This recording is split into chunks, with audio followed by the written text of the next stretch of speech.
George Clooney, Hollywood's reigning king, boasts a net worth over $500 million, living in stunning villas by Lake Como and in Provence, where every glass of wine costs as much as a luxury car. But behind those lavish gates, one night, a stranger broke into the wine cellar at Villa Oleandra. Was he after rare vintages or secrets George keeps under lock and key? A man with wealth, fame, and love. Why does he still hide behind marble walls and bolted gates? Is this empire of extravagance a reward for an extraordinary journey, or is it masking a secret even Hollywood hasn't dared to uncover? Let's dive into the story behind George Clooney and find the answers ourselves. Don't look away, because the biggest surprise is still ahead. Before ER turned George Clooney into a star, he was just a Kentucky guy getting doors slammed in his face by Hollywood, time and again. Rumors say he slept in his car, shivering through hungry nights to cling to his dream. But some whisper it was all an act to cover up failure. Was George really that down and out, or was the car story just a PR stunt? George was born on May 6, 1961, into a family with a touch of fame. His mother, a state pageant queen, his father, a TV broadcaster, and his aunt, the renowned singer Rosemary Clooney. But that glow was just backdrop. George had to carve his own path. His childhood revolved around church, Catholic school, and years as an altar boy. As a teenager, he was hit with Bell's palsy, temporarily paralyzing half his face. "I learned to laugh at hardship," he said, and that crooked smile later became part of his trademark charm. George's first dream wasn't Hollywood, it was the baseball field in 1977. He tried out for the Cincinnati Reds but got cut in the first round. That blow threw him off track and unexpectedly steered him toward acting. Before his first role, George worked odd jobs selling women's shoes, hauling cement, cutting tobacco, peddling insurance. "I was lousy at those, but I could tell a story," he joked. That knack kept him in Los Angeles. There's a famous tale George supposedly slept in his car right in the yard of his Aunt Rosemary's Beverly Hills mansion. It's been painted as a symbol of his rags-to-riches journey, but if his aunt had a mansion, why not sleep inside? Some say George refused to lean on family. Others think it's an embellished tale. Whatever the truth, the mystery keeps people curious. George studied broadcast journalism at Northern Kentucky University but dropped out to pursue acting. His early years in LA brought only bit parts in The Facts of Life or Centennial. Each rejection stung, but he told himself, just one break. That break came in 1984 with a role in the sitcom ER.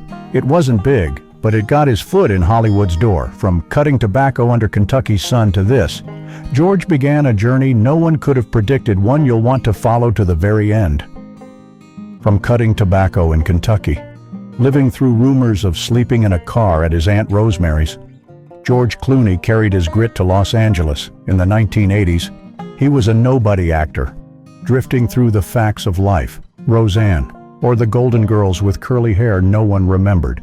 But in 1994, when he slipped into Dr. Doug Ross's Scrubs in ER, George made the world turn its head. His killer smile turned him into a star, lifting him from struggling days to the spotlight. But behind the glamour, whispers of jealousy, a hidden enemy in the industry, and backstage secrets make you wonder, what did George sacrifice to shine? Hollywood didn't roll out the red carpet for George, he once quipped. "I got rejected so much I could teach a masterclass on failing." Roles in Grizzly 2, The Predator, or Return of the Killer Tomatoes were forgettable footprints, but with the tenacity from his odd job days, George knew how to catch a director's eye, even with just a glance. His shot came with the sitcom ER in 1984, not the blockbuster ER, but a small show that got him into TV. Even if he was still just a background guy, ER changed everything as Dr. Doug Ross, with that heart-stopping smile. George became the focal point across 109 episodes, earning 2 Emmy nominations and 3 Golden Globe nods. That success led him buy his first villa in Studio City, a lively Los Angeles neighborhood where stars gather, just steps from Hollywood studios. But why Studio City? With its sky-high home prices and prying eyes, a smart move to stay close to the industry. Or did his Aunt Rosemary, who'd sheltered him in tough times, have a hand in its success? It turns out, isn't just spotlights. Backstage at ER, tensions brewed. Colleagues muttered George stole the show. One crew member said, he walks in and the room only sees him. Worse. Rumors swirled of a hidden enemy, an actor or director quietly spreading bad press. Were the rumors true? George just flashed his smile, the kind of grin that survived Hollywood's jungle. Despite the drama, ER opened doors to film From Dusk Till Dawn, Out of Sight, and Batman and Robin panned, but it showed he'd take risks. Failure's a friend if you're not scared of it, he said. From bit parts to center stage, George proved Hollywood needs grit, but the whispers of enemies. The jealous glances, were they hints of bigger secrets waiting in his million-dollar villas? ER turned George Clooney from a nobody to a star, pocketing tens of millions of dollars and diving into Hollywood's lavish lifestyle. But how did a guy who may have slept in his car rise to live like royalty, and what's lurking behind that story with an estimated net worth of $500 million? From ER to Ocean's 11, George owns palatial villas Studio City in Los Angeles, Villa Oleandra by Lake Como, Italy, and Domaine du Canadel in Provence, France. These places dazzle with crystal chandeliers, ancient wine cellars, and locked rooms rumored to hold secrets. In 2014, a trespasser broke into Villa Oleandra's wine cellar. Was he after rare bottles or something else? Like a hidden film contract, does George's massive wealth tie to whispers of a mysterious payout? And why are those gates always locked tight, as if guarding something bigger than fame? The Studio City Villa marked George's first big win, bought from Stevie Nicks for $2.2 million during ER's peak. The 7,000-square-foot masterpiece boasts hand-carved ceilings, an Italian stone fireplace, and a dining room with a glass wall displaying hundreds of Romani Conti wine bottles, each worth a luxury car.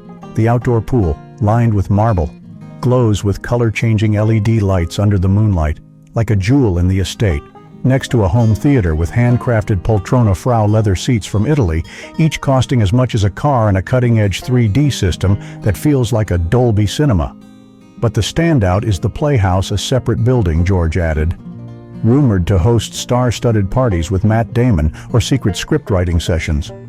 Whispers say a hidden safe in the Playhouse holds film contracts or million-dollar ideas George hasn't revealed.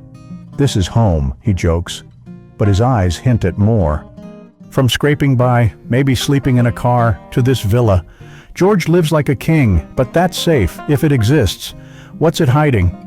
Villa Oleandra, bought in 2002 for $7 million, is a gem by Lake Como. This 18th-century estate has 25 rooms, polished rosewood interiors, Venetian crystal chandeliers, and hand-painted wall murals tracing Italian history. The wide balcony overlooks the Emerald Lake, where George sips wine, watching sunsets, an infinity pool, a marble-lined tennis court, and a garage housing vintage motorcycles nearly fatal in a 2018 crash make this a palace. George hosted Barack Obama, Meghan Markle, and filmed Ocean's 12 here. But in 2014, an intruder scaled the walls, sneaking into the cellar stocked with thousands of rare wines. From Chateau Petrus to Lafite Rothschild, was he just tasting wine, or hunting a diary, a film deal? Or something George once buried rumors he nearly sold the villa over paparazzi intrusion fuel curiosity. What's this place hiding that he still keeps it? Especially since it's where he met them all. Domaine du Canadel, bought in 2021 for $8.3 million, is peak luxury. The 10,000-square-foot villa flaunts a living room with a one-of-a-kind Picasso painting worth millions, white Carrara marble floors, and a walnut library with rare leather-bound books, endless vineyards, a 72-foot pool shimmering among ancient olive groves, and a greenhouse for rare flowers make it a painting come to life. Whispers say George aims to build a wine empire, rivaling Brad Pitt's nearby Chateau Miraval. But more intriguing is talk of a locked third-floor room, rumored to hold plans for a secret film project, maybe his legacy work.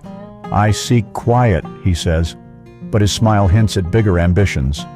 From facing ER's backstage jealousy and whispers of a hidden enemy, George is now Hollywood's king, living in million-dollar palaces. But do those grand gates hide more than luxury? And when Amal entered his life, is she the only one holding the key to those secrets?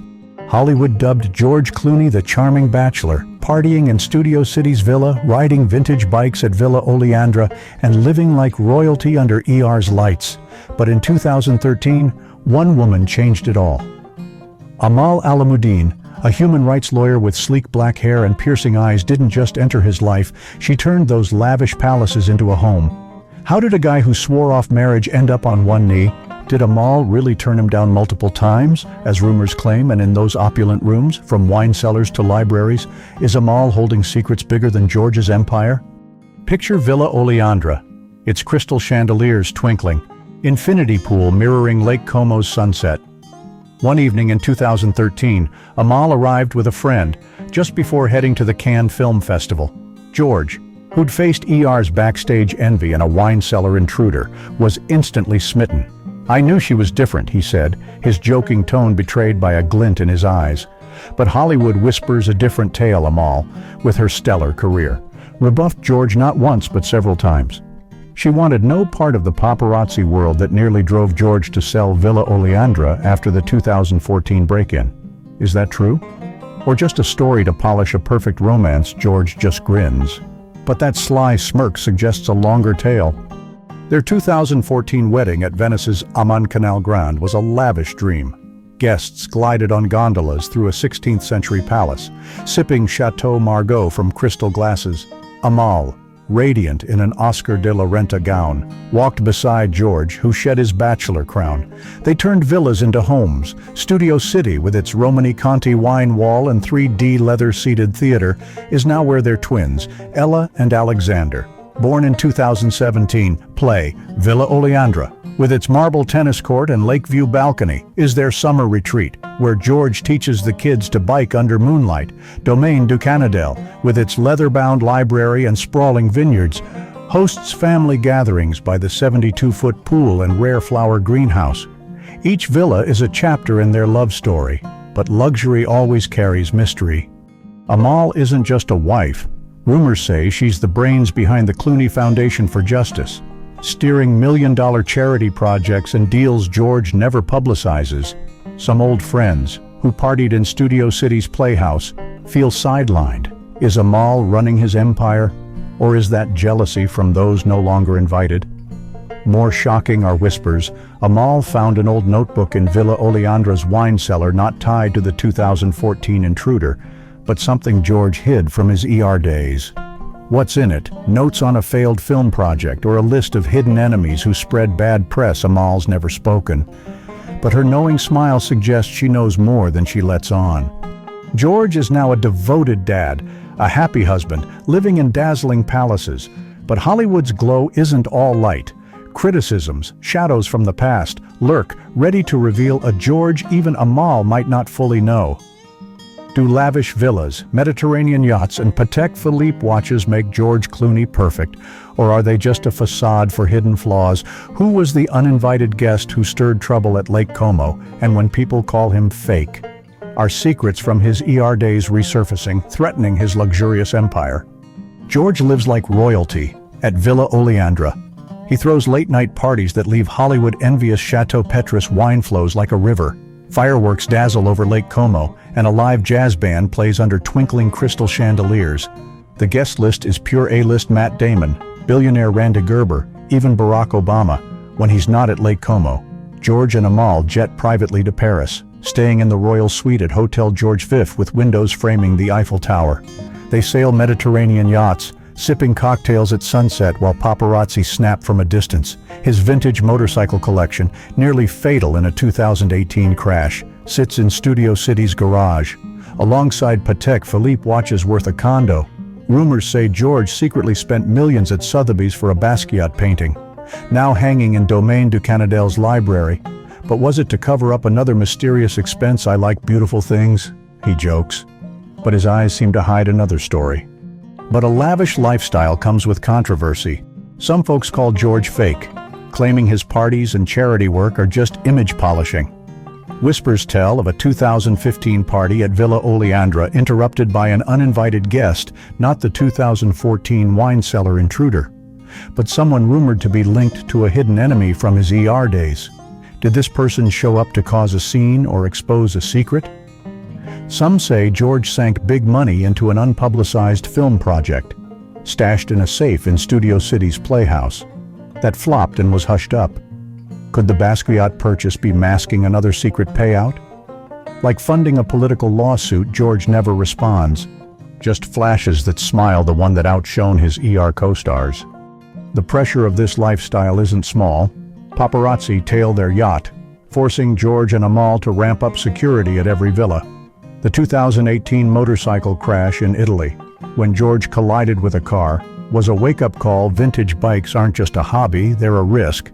The public started grumbling, why spend on yachts and parties instead of films? An online article once asked, is George living too extravagantly to hide something like that mysterious notebook Amal supposedly found in Villa Oleandra, if it exists?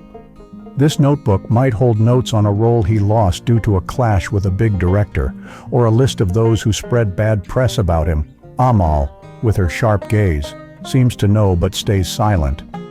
Despite the criticism, George stands firm, just as he overcame backstage jealousy and his hard-scrabble days in Kentucky. The lavish life parties to yachts is his reward for a long journey, but as the spotlight fades, will these shadows lead to a greater legacy, or just add fuel to the critics' fire? Could the Clooney Foundation for Justice, or a final film project, be the answer to it all?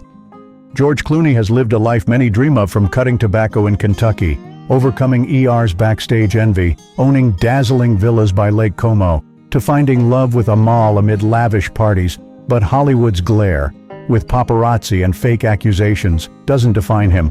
George is more a star, director, philanthropist, and a man leaving a lasting mark. Is he quietly crafting a legacy work, and those rumored secret donations, possibly stashed in Studio City's safe, are they the key to his legacy? Recall ER's Spotlight, where George became a star.